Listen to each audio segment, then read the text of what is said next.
One of the areas that companies of all sizes struggle with is strategic growth planning. So if I gave you 10 steps to be better at strategic growth planning, what are they and what would they be? This is a fantastic question.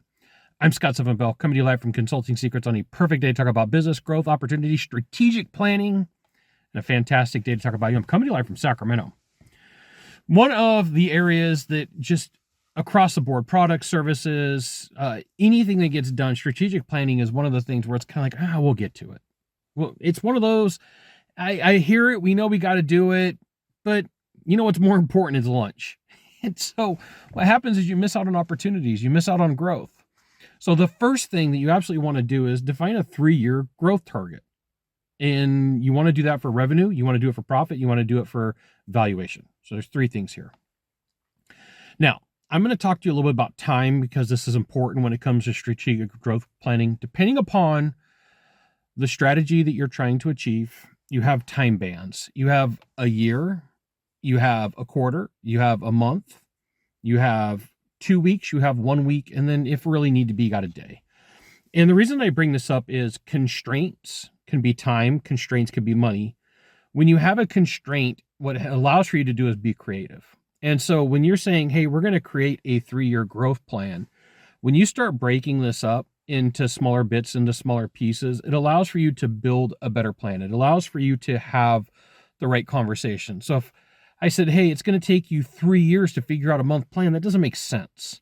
Like, hey, Scott, you sound crazy. So you want to right size whatever strategy that you're trying to achieve by the time band. So all the way at the top, is it a year? Is it a quarter? Is it a month? Is it 2 weeks? Is it 1 week? Is it a day? Like what's the time frame that you're trying to achieve for revenue, for profit, or for valuation? And assign that time to it and say, this is when this is going to be done. And then as you go through this process, one of the ways that you figure out where you're going to start is you're going to identify the 3 top growth drivers that historically produce the most amount of revenue in your company, in your business, or in your practice. What brings you the growth? What allows for you to make moves in the business? What brings in the money? What brings in the clients? And you're looking for, hey, how do we get growth? So you got your marketing engines, you've got your sales engines, you've got your employees that do activities. Where are things coming from? And I will share with you, some of this takes some time. It takes some effort. And this is why it gets overlooked. And then what you're going to want to do is you're going to want to take a look and say, hey, what is the constraints? What's stopping us from growing? Is it talent? Because that's a real problem that a lot of companies face. Is it money? Well, if it's money, what kind of partnerships can you acquire, or what kind of list can you get on? Is it marketing? Where can you get a channel that nobody else is using? What you want to do is have the real conversation, the gut check. Like you can't see this, but I'm grabbing my gut. You want to have the gut check and then figure out what's going on. And then what you want to do from here is break things up into the quarter. You're going to do quarters because there's 4 of them in a year. And so if you have a couple of managers and each manager has 1 quarter to achieve something. So like say you have a sales manager and you have a production manager. Well, it would be crazy to go to a sales manager and production manager and say, you both have a year to get one thing done. Like, no, we're going to break this up so that you're going to get more achieved. Like if you say we're going to break this up into the quarter, now you have the ability to have 8 things done, right?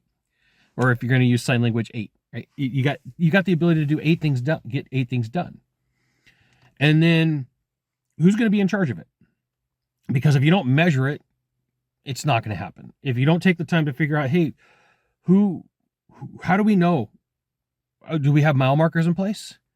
Do we have a capability of figuring out, is this the right thing for us to do? Is this the right fit? Are we making progress? Are we not making progress? And then have report outs. One of the coolest features that I found in a management team came from one of my mentors. And one of the things that would happen is in the management team, in the management meetings, was an up-to-date report out. And it sucked when you were not on target. It was one of the greatest days ever when you were on target.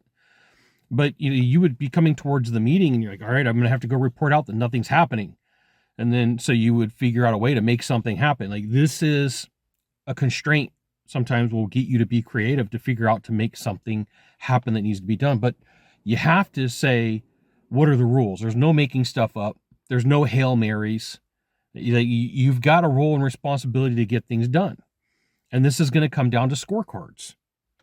If we're going through this process and we're building this list out, there's got to be some sort of strategic way to take a look at the scorecards that are talked about in the weekly meeting structure. Like when I work with when I do consulting for companies, I believe that it's entirely possible to have a small meeting every day. And a small meeting can be limited to 5 or 10 minutes or 15 minutes, unless there's something that's hair on fire, HOF meeting. But then there's a big meeting once a week where it's an hour, and like anything that needs to be talked about, it's open format. Like, hey, what are the emergencies that need to be taken care of that were not necessarily hair on fire that need to be done? And oh, by the way, where are you at with your projects? It's time for you to report out. Things need to get done. And then what you do is you right size initiatives. Like, hey, this one didn't work. This one has got issues. This one's going to need some help. This one's going to need some money to it. But it allows for you to figure out what needs to be done in a priority.